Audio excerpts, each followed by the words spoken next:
Support for NPR comes from Focus Features, presenting Everybody Knows, starring Javier Bardem and Penelope Cruz.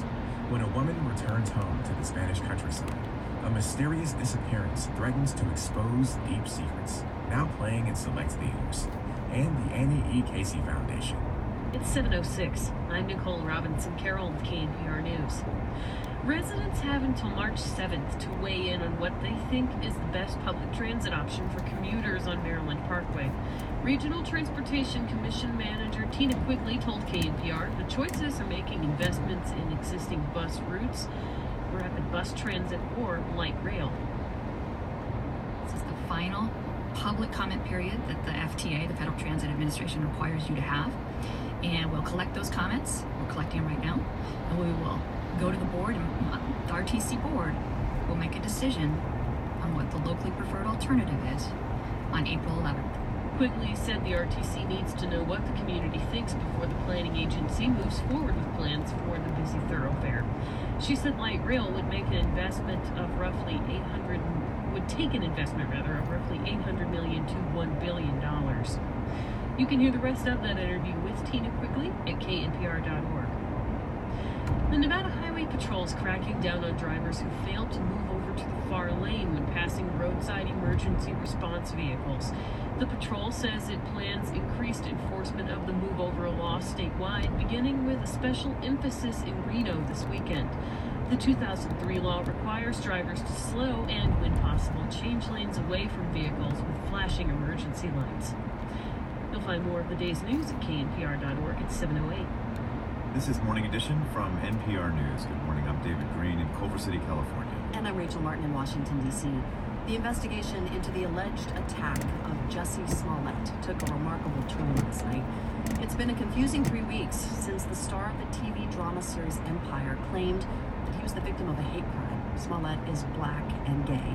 He said that he was attacked near his Chicago apartment and that his attackers shouted racial and homophobic slurs, poured a, quote, unknown chemical substance on him, and wrapped a noose around his neck. But this morning, Smollett turned himself in to Chicago police after he was charged with filing a false report. Joining us now, Miles Bryan. He's a reporter for WBEZ in Chicago. He's been covering this case closely. Also with us, NPR's TV critic Eric Deggans, who has written extensively about Empire since it debuted in 2015. Thanks to both of you for joining us. Thank you.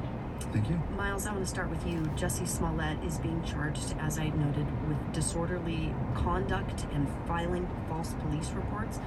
What does that mean exactly? What was false?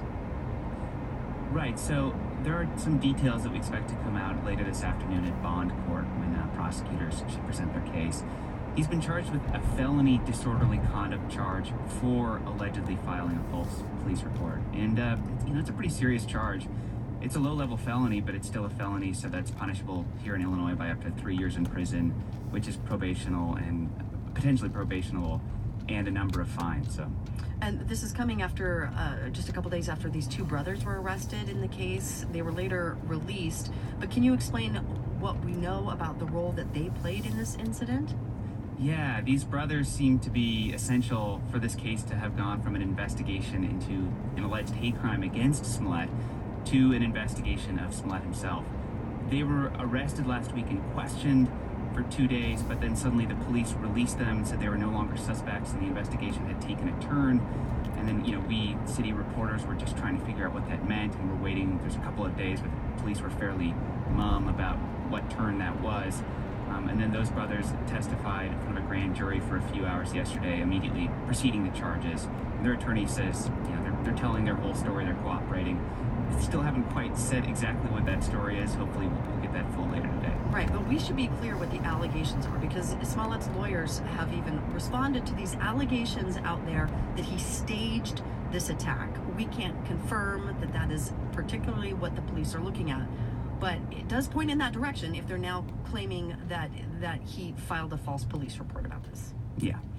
Eric, I want to bring you into this conversation because this story has such added significance because of the cultural import of the show Empire that Jussie Smollett stars in. I mean, can you talk about what that show in particular has meant for the Black LGBTQ community?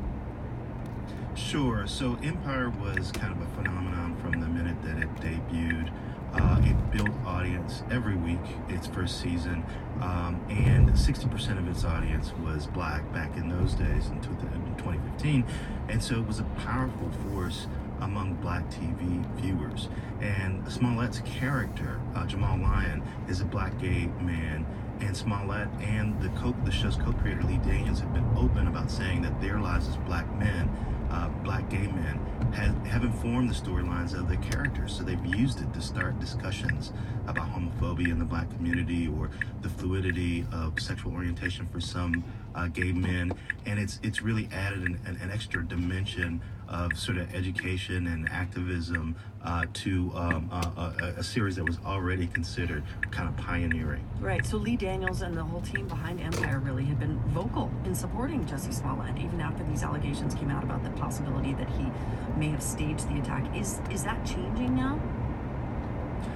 As far as we know, we haven't heard anything contrary to that idea from that camp yet. Fox has expressed its support. There were some early rumors that Smollett might have been worried about being written out of the show, but the show's co-creator Danny Strong said on Twitter that was never the case. He's one of the main characters of the show, and in fact, his character is the moral center of the show. And so that's what makes the situation so odd, to have a character that's a moral center and have an actor who's known as an activist be accused of something like this is particularly troubling. Right. Miles, just briefly, what happens now?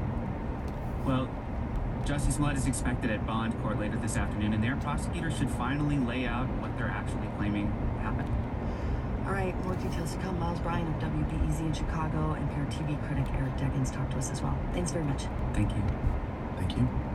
This week, Supreme Court Justice Ruth Bader Ginsburg seems intent on showing the world that she is back from lung cancer surgery in late December, back after missing 6 days of oral arguments in early January, and back being a player, even if she is in the court's liberal minority. NPR legal affairs correspondent Nina Tokenberg has more.